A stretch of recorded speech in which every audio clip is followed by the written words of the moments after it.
It seems apposite right now to look at the idea of democracy. That's what democracy actually is, what it means, where it comes from and why it exists. And a lot of approaches to democracy are highly ideological. They're about rights and so on.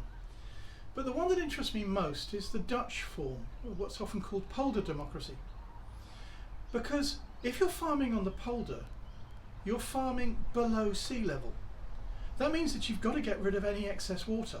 It can't just drain to the sea, because otherwise the sea will drain into you. So the only way you can get the water off your land is by passing it to someone else. The only way that they can get rid of your water and theirs is to pass it on to someone else again. And she's got to get rid of your water, his water, and her water as well. All the way out to the dike of the polder and the sea.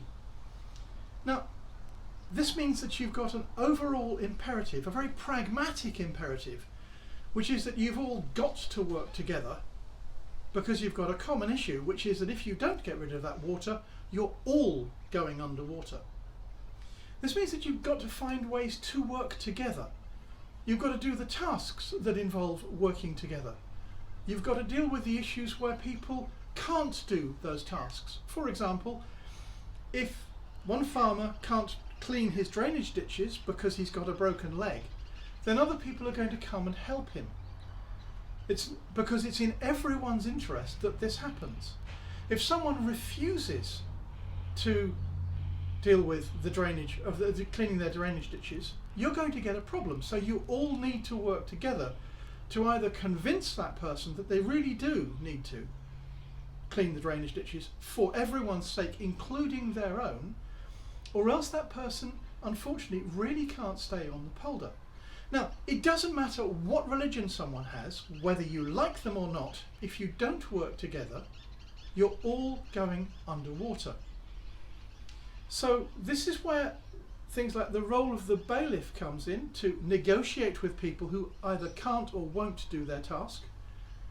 You've also got where there are tasks that are larger than any one person can deal with, such as building bridges or building larger pumps. You've also got to work together at a much larger scale to deal with the dikes themselves and building and maintaining the dikes.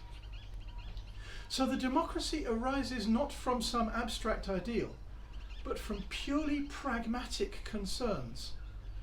And that's a useful model to use going forward as we're facing issues that are literally global scale and can't be pinned down to a single person, a single area, a single country, but are actually fully global. So we need a democracy that focuses on the pragmatics rather than the arbitrary ideals or ideologies.